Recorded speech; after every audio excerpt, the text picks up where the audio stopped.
Diamondvale, Shattered Memories. By Eric Hooer. Chapter 18. Experiments. The following are accounts from a logbook written by Dr. Vihan 3 years ago. This was one of the books Netanya borrowed from the library. This is Dr. Vihan writing here. I have been assigned to be the lead scientist for this project, which Headmaster Volis has been very excited about. He wasn't too clear on the specifics, but he talked about the potential of healing the sick and improving the health for all of humanity. I wanted to be part of this great vision, so I agreed to help him. Day 1. On the first day working in this lab, I was given many geode-stones to research. In their solid state, it was very difficult to test them, so they had to be broken down and turned into liquid form. The process was long and tedious, but I managed to get them done in a reasonable amount of time.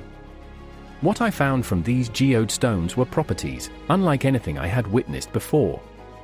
They contained many mysterious substances that I would need to further investigate. Headmaster Volis assured me that he would provide the perfect test subjects. Day 5. It's been a few days since I first started working on this project for Headmaster Volis. The geode-stones were far more technologically complex than I expected. It's been very difficult to find ways to combine and synthesize compounds that would work with them. I have lost count of how many trials failed, but I finally came up with a couple of concoctions that might succeed. Headmaster Volis said there were a couple of volunteers who were willing to test the concoctions. Day 6. The test subjects have taken the compound and are experiencing some positive results. Subject A was given the first compound, which was a mix of geode-stone dust and monkey genetics. The mixture has given him an increase in his speed, energy, and even the ability to climb. Moving on to Subject L, he seems to be a small yet jolly soul. We gave him the second infusion that contained the geode-stone dust and lion genetics. It's only been the first day, but the subject has seemed to have increased in determination and bravery. Both subjects have shown incredibly positive results, and I told the headmaster that we would continue to monitor their progress, but he insisted that we move on to the next experiment. That was when he introduced the third test subject, Subject D. He wanted me to commence with the project and that he would return in about a week for the results. He even assigned a security guard to make sure no one came to harm me or the experiments. He wore a mask on at all times, so I never got to see his face. We never really spoke, and the only thing I remember about him was that he had a S emblem on his uniform. Day 8. I have continued to monitor the progress of Subject A and Subject L. Their animal instincts seem to have gotten stronger with each passing day, but they maintained their human figure. However, there was a glaring side effect from the geode-stone compound that I could not ignore: memory loss. I began to have doubts about what I was doing. I wasn't sure if Headmaster Volis was honest when he said this research would improve the living conditions of humanity. Because of that, I never commenced with the experiment of Subject D. Day 11. Today was the day I saw the full extent of the side effects of the experiments. Subject A and Subject L were no longer human. Instead, Subject A had transformed into a monkey while Subject L became a lion. Full of rage, they rattled their cage, with Subject L successfully breaking down his prison looking to attack me. My life nearly flashed before my eyes, but thankfully, the security guard that Volis assigned saved me. After pushing me out of the way, he was pinned to the ground by the lion. I managed to find the sedation in the lab and inject it into the lion before it could cause further harm. The guard placed the lion back into its cage and then turned back to his station. We never spoke a word to each other before, and we still didn't that day. Day 13. Headmaster Volis returned to the lab today, and I told him I would not continue with the project. He showed me a photo of a young boy. He told me my research could potentially save the boy's life. His tone felt sincere, and when he looked me directly in the eyes, I couldn't feel any lies. From there I decided to begin the experiment on Subject D. As I was preparing the compound, I asked Volis who the boy in the photograph was. But before he could answer, a man appeared in the lab that I had never seen before. It appeared the man was named Professor Rice, and he demanded for Volis to release his students. The headmaster insisted he had no idea what the professor was saying, and the events escalated into a battle. I never witnessed the fight, as their power clash sent me into a different room. When I picked myself up, I noticed a group of students that appeared in my lab. They were working together to break subjects A and L free. As I held out my hand telling them to stop, they turned around and called me by my name. I was confused as to how they knew me when I had never met them. They kept trying to convince me that I was their classmate, but I had no memories of how these people related to me.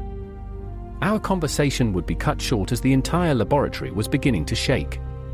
The battle between the headmaster and the professor was causing the entire place to become unstable. There was debris falling from the ceiling, and some of it fell into the gas chamber, causing a combustion that was heading my way. Many of them yelled out for me to move out of the way, but my legs were frozen. I would have sustained catastrophic injuries, but I was saved by one of them. I believe his name was Dante. However, because of his effort, he was in critical condition. His friends were in distress, and although I didn't recognize him, something in my heart told me to help him. I did my best to utilize the equipment in the room to stabilize his condition. I found some mechanical augmentations lying around in the room that I attached to his body. It was a miracle this man survived. After healing Dante, Professor Rice was smashed through a wall and landed in the same room as everyone. He was slow to get up, as it seemed like he was losing the fight against the headmaster. As he got up, he saw the condition of Dante and all the students who had followed him without him knowing. His major concern was no longer stopping Volis, but his students' safety. The professor carried Dante and told them that they had to escape immediately. However, one of them didn't listen. He shouted that he wasn't going to leave until he found Saman. He separated from the pack, and that's when the headmaster appeared. Professor Rice attempted to attack Volis to give everyone a chance to escape, but more debris fell from the ceiling. For a moment, I had some of my memories back, and I remembered their names.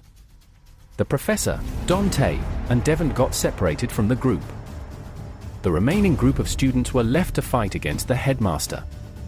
Sahil, Jacob, Amrita, Cece, and Arya charged at him simultaneously, but they were casted aside.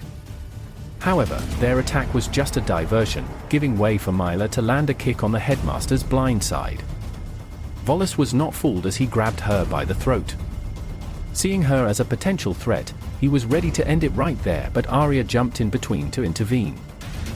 She managed to get Volis to release Myla from his grasp, but now Arya was about to suffer the headmaster's wrath. But another explosion erupted from the lab, which created a massive dust cloud from the powdered geode stones that spread through the entire lab. Day 14. I woke up the next day after the explosion and found the damage it had caused. Subject A and L were both missing, along with the professor and nearly all the students as well. The only one that remained was the one called Arya, who was unconscious. Headmaster Volis was about to take out his anger on her after all the progress lost in the experiment. However, I stepped in and told the headmaster not to harm Arya. He wouldn't listen to me until I told him that I promised to start the experiment on Subject D if he would let Arya go. He agreed, and over the next week, he would gather the resources needed to repair the lab to get it functioning again. In addition, he left Arya in the care of the Amazonian tribe. Day 20. As I was waiting for the lab to finish with the repairs, I wandered into the wilds by myself as I grew lonely. Thankfully, it was on this day that I found a new companion. It was a lizard, but it had geode stones coming out from its back. My hunch was that the exposure to all the geode stone waste caused it to mutate into what it is now. I felt bad for the poor creature and decided to take care of it. Day 104. It took 3 months for the lab to be repaired and operational. Once the building opened up again, I returned to work with the lizard creature by my side.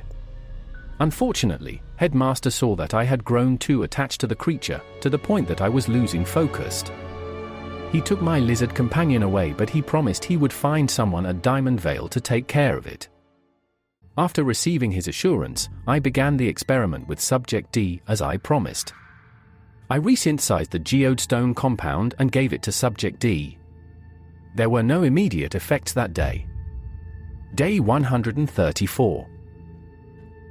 After a month of monitoring and little change, I was about to give up on Subject D. However, as I was about to throw in the towel, the subject transformed.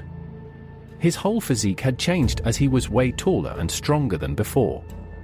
But none of that compared to his most lethal arsenal, his deathly wail. Day 154. It has been a while, but Headmaster Volis showed up today to view the results of Subject D. He was in high spirits to see that the experiment had progressed, and he asked when the final concoction would be ready. I was honest with him and told him that much testing still needed to be done. There were too many unreliable side effects on Subject D, such as lack of control and loss of human sanity.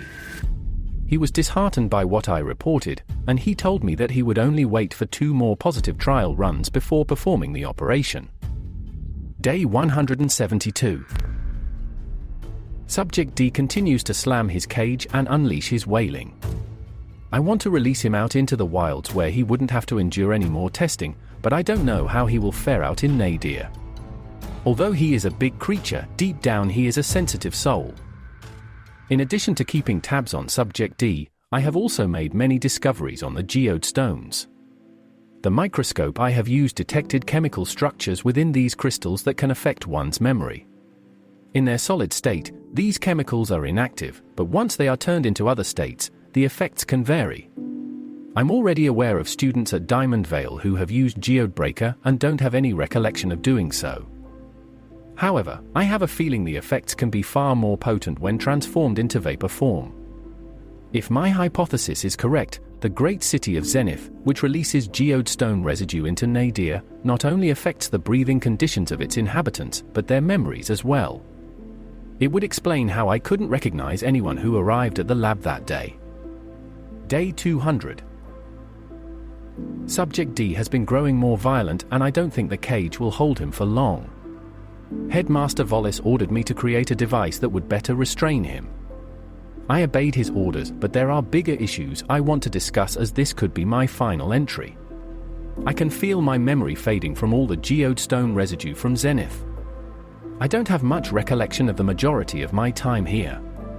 The only thing that kept my faint memories alive is that I have been writing as frequently as I could. I realize there is vital information within this logbook that could be useful for others outside the confines of this lab. I'm taking a big chance, but I trust this book will fall into the hands of the right people. Someone, please find us and save these subjects from further pain and suffering. Signed, Dr. Vihan. After Dr. Vihan finished writing his last entry, he got a raven to take the book, hoping it would deliver it to someone who could help. The raven went through a tough journey and would eventually drop the book in the hands of Professor Rice, who was hiding out in Nadir helping Devon and Dante recover from their injuries. While Dante still required more time to get used to his new mechanical body, he tasked Devon with infiltrating Zenith and getting the book into the archives, where he had a feeling one of the students within Diamondvale would find it.